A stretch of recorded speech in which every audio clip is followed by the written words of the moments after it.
Le bassin du fleuve Congo, le cœur de l'Afrique.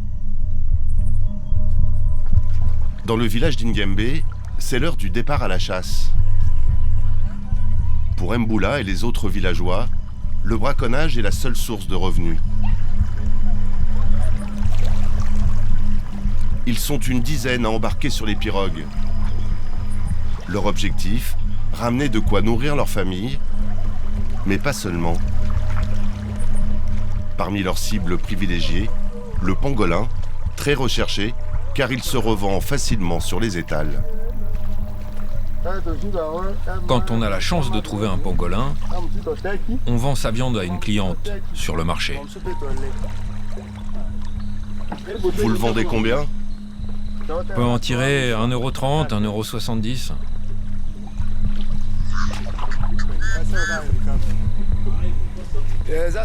Lorsqu'il n'y a pas de gibier, c'est vraiment difficile. Mais dès qu'on trouve quelque chose, on oublie vite nos souffrances. Je n'ai que la chasse dans la vie. Tant que je n'ai pas un animal, je n'abandonne pas. Je n'ai pas d'autre travail. Je ne peux pas acheter à manger pour mes enfants. À la saison des pluies, l'eau du fleuve est au plus haut. Il faut plusieurs heures pour atteindre la zone de chasse. Les pirogues peinent à se frayer un chemin au plus profond de la mangrove.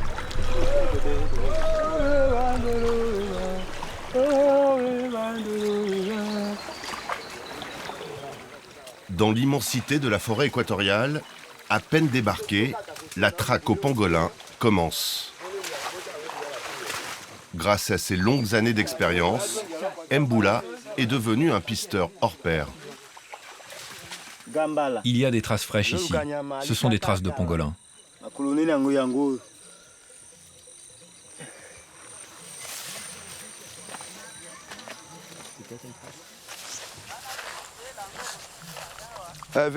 Vérifiez bien là-bas.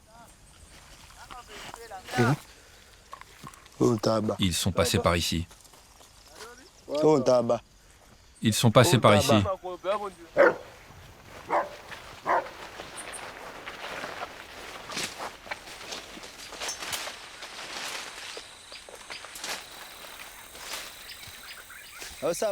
Les chiens ont repéré une trace de pangolin qui faisait sa sieste ici. Je vais envoyer mon chien.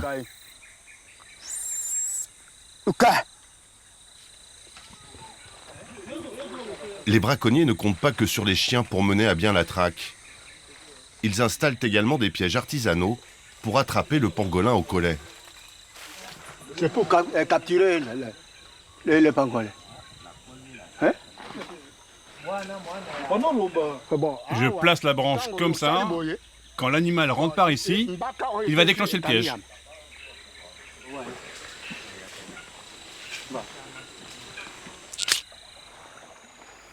Une chasse longue et difficile, Mboula passera 3 jours et 3 nuits dans la brousse avant de capturer un pangolin.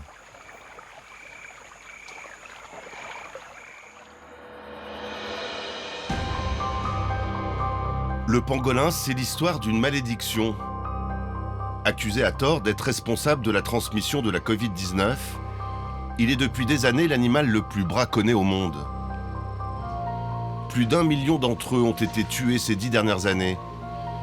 Une chasse massive pour la consommation de sa viande en Afrique et beaucoup plus rentable pour ses écailles, très prisées en Asie, pour ses supposées vertus médicinales.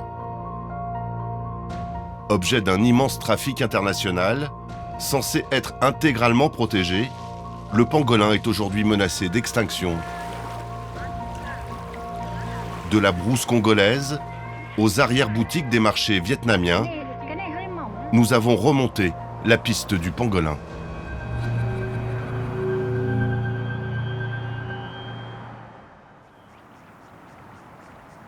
Sur les bords du fleuve Congo, Mbandaka, la capitale de la viande de brousse congolaise. Tout juste débarqué des bateaux, au marché pêle-mêle, du singe, de l'antilope, des crocodiles. Adam Skasinga est l'un des rares à se battre contre le braconnage.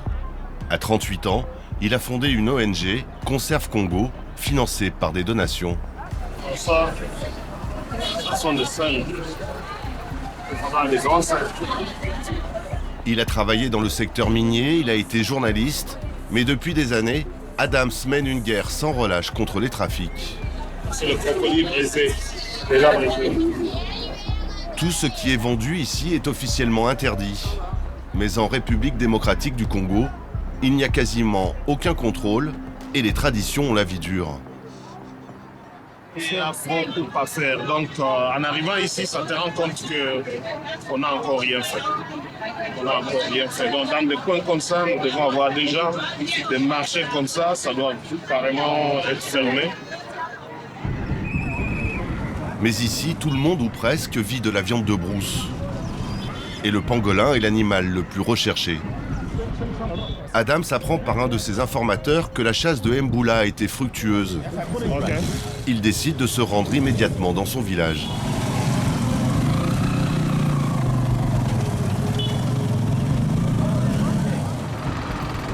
Oui, on va aller sur place. Nous avons encore une trentaine de minutes avant d'y arriver. Et nous devons faire un peu plus vite avant la tombée de la nuit, car on ne sera plus habitué de voir de fait comment ça s'est passé et qu'est-ce qui est en juste.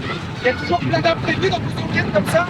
Non, non, ça nous arrive souvent. Ça nous arrive plein d'aventures. Ouais, ça nous arrive souvent. En fait, c'est ça le boulot. 10 km de mauvaises pistes avant d'arriver à destination.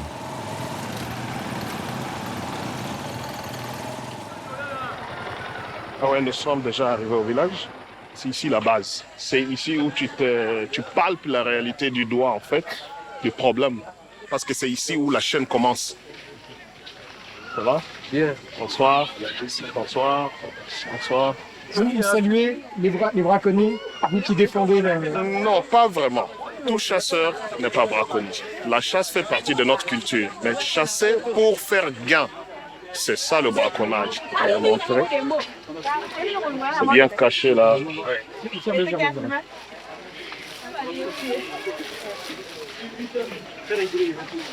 Ah,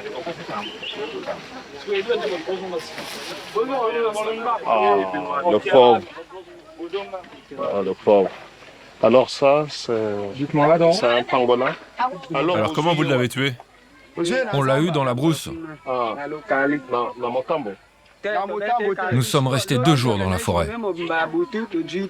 Il a été figé par une bille. Une bille est pénétrée dans la tête et l'autre à la nuque.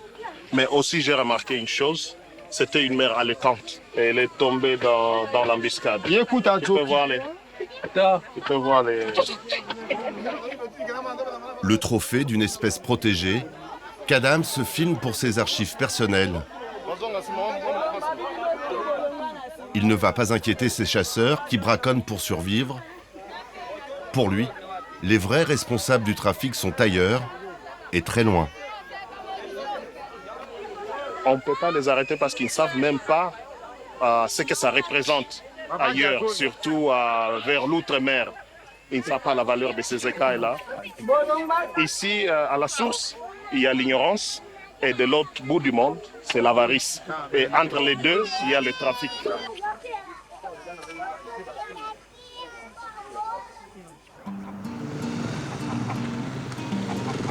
Le lendemain matin, les chasseurs quittent leur village pour se rendre à Mbandaka. Le vendredi, c'est le jour du grand marché. Par bateau ou à moto sur les pistes de la brousse, des centaines de commerçants et de braconniers viennent de toute la région pour vendre le produit de leur chasse. Dans le seul bassin du fleuve Congo, entre 5 et 10 millions de tonnes de viande sont prélevées chaque année. Crocodiles, tortues marines, chimpanzés, pangolins, ici on peut trouver les espèces les plus protégées et les plus menacées. Arrêtez, arrêtez de filmer! Arrêtez!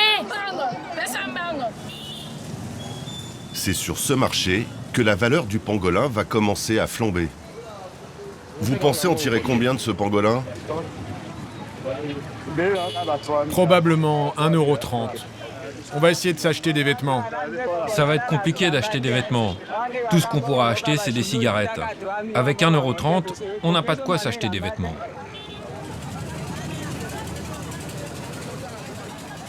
Les chasseurs ont rendez-vous avec Mama Sifa, une acheteuse dure en affaires. Bonjour, ça va? Ça va bien. Elle a passé commande? Oui, je leur ai passé commande. Ce qui intéresse Mama Sifa dans l'animal, c'est uniquement la viande, réputée pour être la meilleure de la brousse. Je vous l'achète 85 centimes d'euros. Regarde comme il est grand. Donne-nous au moins 1,30 €. Prenez 1 euro alors. Ah maman, toi t'es pourtant quelqu'un de confiance. Pourquoi tu veux nous compliquer la vie comme ça? 1 € c'est trop juste. Donne-nous 1,30 €. La viande est vendue ici à peine 1 € le kilo. Et là aussi, personne n'a conscience de la valeur des écailles. Les écailles ne servent à rien. Moi, je les jette. Jette les écailles? Ça n'a pas de valeur? En moins de 5 minutes, le pangolin va changer de main et son prix exploser. Pour gonfler son bénéfice, Mama Sifa n'hésite pas à bluffer. Combien tu le vends? Il m'a coûté 10 euros. Je te le fais à 13 euros. C'est de la bonne viande.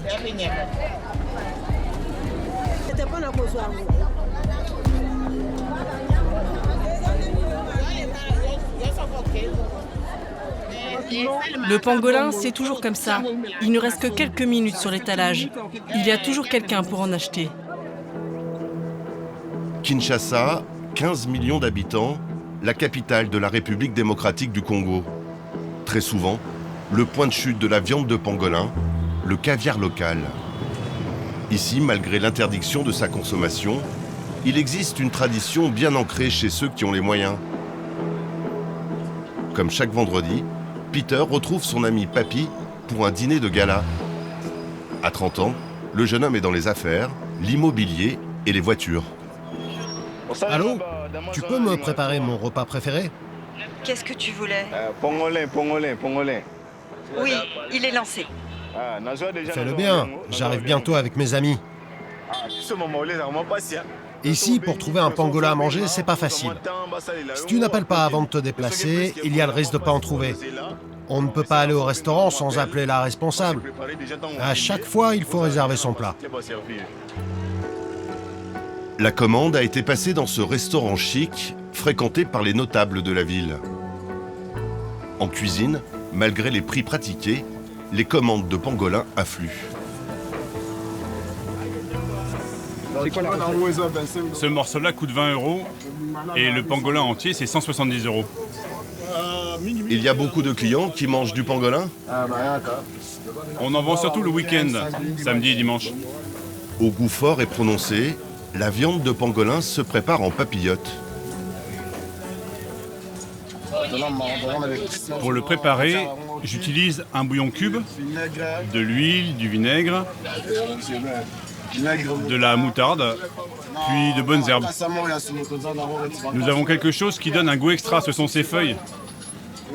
Des feuilles qu'on appelle mazoulou. Cuisiné aux yeux de tous, le ragoût de pangolin, comme on l'appelle ici, est dégusté en toute illégalité. Et on ne regarde pas à la dépense.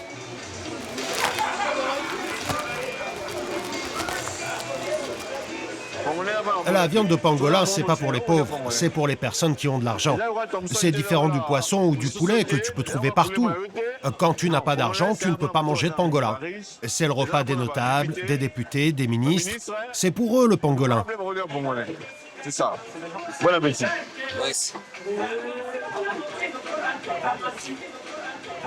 La vie est belle, hein?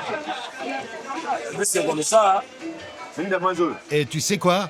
Manger du pangolin, ça nous donne de la force à nous les hommes. Tu peux avoir 4 ou 5 rapports sexuels de suite. Bon. Dans le pangolin, rien ne se jette, tout se vend. Les écailles de l'animal sont un business encore bien plus rentable.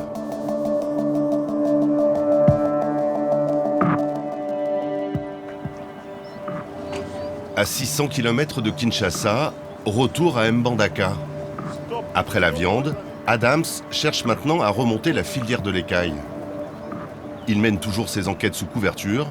Il se fait passer pour un riche homme d'affaires. Pour rester discret, un ami le filme au téléphone. Adams s'est arrêté chez Papa Mapassa. Dans la ville, tout le monde connaît cet homme. Il est marabout, mais aussi trafiquant d'animaux protégés. Ça, c'est la queue d'un singe qu'on appelle magistral, non scientifique Columbus gereza. C'est intégralement protégé. Oui, Et c'est une dent d'un petit éléphant? Oui, c'est ça. Et ça? Ça, c'est le léopard. Chez Papa Mapassa, les chasseurs de toute la région viennent vendre leur butin. Il ne mord pas?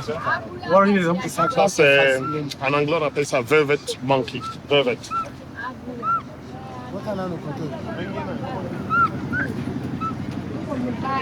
Vendre ça à $20, ils sont en train de vendre ça à $20. Il est encore bébé. Tu sais où est sa mère? Non, sa mère a été tuée. Ils ont bouffé sa mère et ils l'ont pris, il était encore bébé. Si je t'en commande 50, tu peux me les fournir? Bien sûr. Il dit même au-delà de 50. Le but d'Adams est de faciliter le travail de la police en fournissant des enquêtes avec preuves à l'appui. Elles ont déjà permis l'arrestation d'une centaine de braconniers. Il est ici pour une raison bien précise. Et dis-moi, est-ce que tu peux me trouver du pangolin? Oui. Et je peux en avoir combien? Vous pouvez m'en trouver dès aujourd'hui? On va voir ça. Cherchez partout, hein. Si vous trouvez, mon ami qui est là va vous donner de l'argent. Vous pouvez en trouver, hein. Oui. Il y en a beaucoup? Ils sont nombreux, ils peuvent trouver. Pas aujourd'hui, demain. Combien? Il y en a beaucoup ici. Il y a tout ce que tu veux, des petits et des grands. Adams va revoir le marabout dès le lendemain, mais dans un lieu plus discret. À Mbandaka, pour être crédible en homme d'affaires, l'activiste est descendu dans l'hôtel le plus chic de la ville. Sa table est réputée pour sa viande de brousse, fraîchement chassée. Le chef revient du marché, le panier bien rempli. Ok, et là c'est quoi ça derrière? Du sanglier. Ça c'est du caïman. Est-ce que vous avez du pangolin? Du pangolin? On n'en a pas aujourd'hui. Vendredi. C'est le jour où les gens nous fournissent un pangolin. Cette scène surprenante se passe sous les fenêtres de la chambre d'Adams. Il est en contact permanent avec des dizaines de bénévoles qui sont ses yeux et ses oreilles sur les trafics dans tout le pays. Peppa, je voulais parler avec Amici pour Merlin Wana. Est-ce qu'ils peuvent bouger les matos jusqu'à Matadi ou en dehors de la ville de Kinshasa? La présence d'Adams à Mbandaka a fait le tour de la ville. Les trafiquants tombent dans le piège, à commencer par le marabout rencontré la veille. Et il n'est pas venu les mains vides. Dans son sac, 5 kilos d'écailles. Tu as des écailles mélangées? Non, c'est pas mélangé. C'est la même espèce de pangolin. Bon alors, ce que j'ai à vous dire, c'est qu'ici, c'est mon fief. Je connais tout le monde. Vous allez tomber sur des gens qui disent et vendent n'importe quoi. Avec moi, si vous avez de l'argent, alors on pourra faire affaire. Adams en apprend davantage sur les pratiques locales et l'ampleur du trafic qui remonterait aux plus hautes autorités de la région. Avant, c'était un général de l'armée qui était à la tête du réseau. Mais maintenant, il est parti. Il gérait tout le trafic grâce à la corruption. On lui avait accordé le marché. Les gens chassaient tous les animaux de la forêt. Tout le monde était impliqué dans le trafic. Tu reviens en cause. Nous faisons le travail parce que la police ne fait pas son travail. C'est un travail de sacrifice, c'est un travail que nous faisons bénévolement, c'est un travail de passion. Il y a quelqu'un qui est censé le faire, mais il ne le fait pas. Et alors, si cette personne qui est censée le faire ne le fait pas, quelqu'un d'autre doit le faire.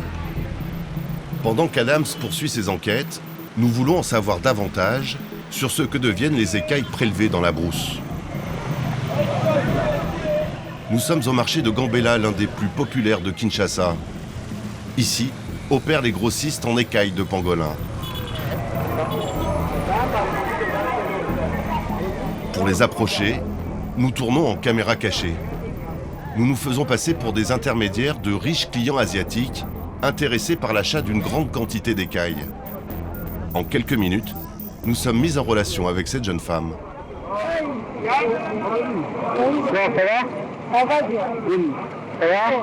Elle nous emmène à l'abri des regards, car ici, tout le monde sait que la vente d'écailles est totalement interdite au Congo. Les trafiquants risquent jusqu'à 10 ans de prison. Voilà ce que j'ai.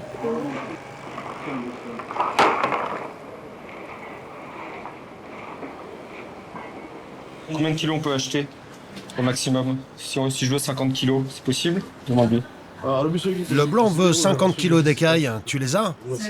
50 kilos? Pas de problème. Et en combien de temps tu peux trouver 50 kilos? Tu les as? Je les ai, oui. Du coup, on peut trouver 50 kilos. Même aujourd'hui, en 1 heure de temps, 2 heures, on peut te trouver ça. Tu as mon numéro de téléphone, donc si tu veux une autre quantité, je peux en commander plus. Je peux appeler et on me livre. On nous amène ça depuis l'intérieur de la province. Et combien on paierait, nous? Ça ferait combien pour 50 kilos? 3750 $. Combien? 3750 $. 3750 $ pour 50 kilos. Plus de 60 € le kilo, on est bien loin des tarifs des marchés de brousse. Nous arrêtons ici la transaction. Dans les rues de Kinshasa, nous avons rencontré un homme qui traite directement avec des acheteurs asiatiques. Il préfère rester anonyme. Moi, je ne suis qu'un intermédiaire. Il y a des chasseurs qui cherchent à avoir quelques petites sommes d'argent. Et quand ils viennent, moi, je le mets en contact avec les Chinois. Je suis l'intermédiaire. Ils donnent un peu d'argent et ils nous amènent des pangolais. Quelquefois, ils nous amènent des pangolais qui sont encore à vie. Quelquefois, seulement nous voyons comment soutirer les écailles. Et après, les boss, ils prennent, ils amènent chez eux, à Chine ou je sais pas moi où. À partir de cette étape, le business prend une toute autre ampleur. Chaque année, cachés dans des bateaux ou des avions, plusieurs centaines de tonnes d'écailles quittent clandestinement l'Afrique pour l'Asie. En Chine, ou comme ici au Vietnam, la demande locale est immense. Autrefois nombreux en Asie, les pangolins ont été décimés. Ils ont quasiment disparu, d'où les importations massives en provenance d'Afrique. Malgré des saisies à répétition, comme ici en 2018, où les douaniers vietnamiens mettent la main sur 11 tonnes d'écailles en provenance du Congo, le résultat du massacre de dizaines de milliers de pangolins, rien ne semble stopper le trafic, contrôlé par des mafias locales. Récemment, les autorités vietnamiennes ont durci la législation pour tenter de diminuer les importations d'écailles. Aujourd'hui, les trafiquants risquent jusqu'à 15 ans de prison. Nous sommes à Vinh, 500 000 habitants à 300 km de Hanoï. Là encore, nous devons tourner en caméra cachée. Il nous a fallu plus d'1 semaine d'enquête pour obtenir une adresse. Excusez-moi, vous savez où se trouve la pharmacie de la longévité? Oui, bien sûr, c'est un peu plus loin, par là-bas. Au cœur du grand marché de la ville, la pharmacie de la longévité n'a rien de clandestin. On y trouve toutes sortes de remèdes, de la médecine traditionnelle, jusqu'aux produits totalement interdits. Bonjour, est-ce que vous avez des écailles de pangolin? Oui, j'en ai, mais pas beaucoup. À 10 000 km du Congo, cachées sous le comptoir, des écailles de pangolin. Je voudrais en acheter 50 grammes. Elles font un bon poids. C'est de la bonne qualité. Ces petites écailles, elles vont t'aider à être plus fertile. Regarde, j'ai aussi des écailles qui viennent des griffes. Je te conseille de les prendre. C'est très bon pour l'allaitement.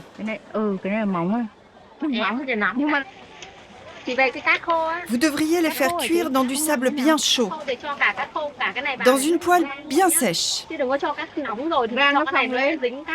Avant de les consommer, il faut les réduire en poudre. Là, vous avez 50 grammes. C'est 500 € le kilo, donc ça vous fera 25 €. De 25 à 500 € le kilo. Du marché de Mbandaka aux arrière-boutiques vietnamiennes, le prix des écailles a été multiplié par 20. Un bénéfice record pour ceux qui tiennent le trafic. Malgré les croyances ancestrales très fortes au Vietnam, les écailles de pangolin, comme la corne de rhinocéros, n'ont aucune vertu thérapeutique. Bonjour. Le docteur Nguyen est un spécialiste reconnu de la médecine traditionnelle. Et pour lui, les traitements à base d'écailles sont une hérésie. Ce remède traditionnel s'est transmis de génération en génération. Il est toujours utilisé par les gens. Les gens l'utilisent souvent pour traiter le problème d'allaitement maternel, mais aussi les problèmes d'ulcères et d'acné.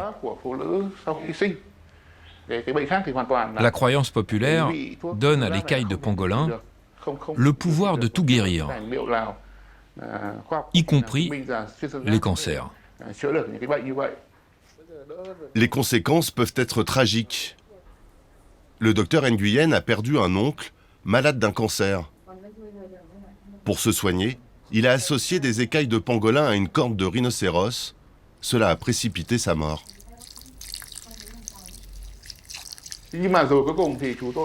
Il a pris n'importe quoi, tout en même temps. Des remèdes basés sur les ondits, dont on ne connaissait ni la composition, ni l'origine. Des remèdes qui n'avaient aucune validation scientifique ou pharmaceutique. Il a tout mélangé.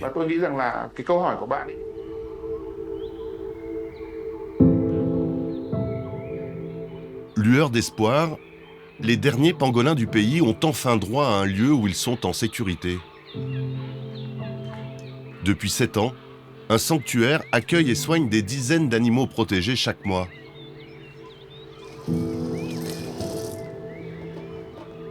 Les pangolins arrivent souvent en mauvais état, épuisés par les conditions de transport et les blessures infligées pendant leur capture.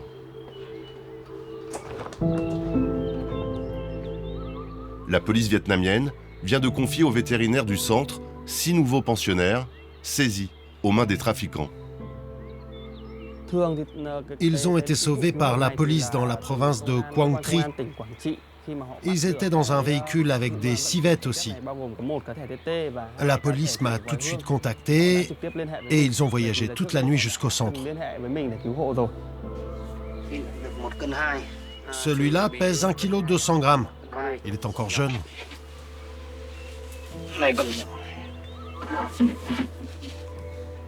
On va le poser là au chaud.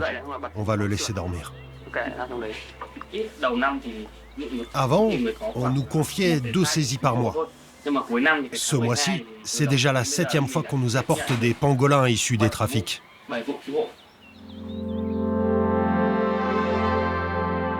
La priorité des vétérinaires est d'évaluer la gravité des blessures. Pour ce pangolin pris au piège par des chasseurs locaux, il y a urgence. Il faut l'anesthésier à chaque fois? Oui, à chaque fois. Sinon, il va paniquer quand on va le soigner et se mettre en boule. Et on n'aura plus accès à ses blessures et à sa patte cassée. L'objectif ultime des vétérinaires est de relâcher les animaux dans la forêt. Depuis 2014, le centre a accueilli plus de 1300 pangolins. 60% d'entre eux ont pu retrouver leur habitat naturel grâce aux soins prodigués par leurs anges gardiens. C'est dans ce bois, à proximité du centre, que les pangolins se reconnectent à la nature. Ça dépend de chaque animal. Certains peuvent retourner à l'état sauvage 1 mois après leur sauvetage. Et d'autres doivent rester plusieurs mois dans le centre.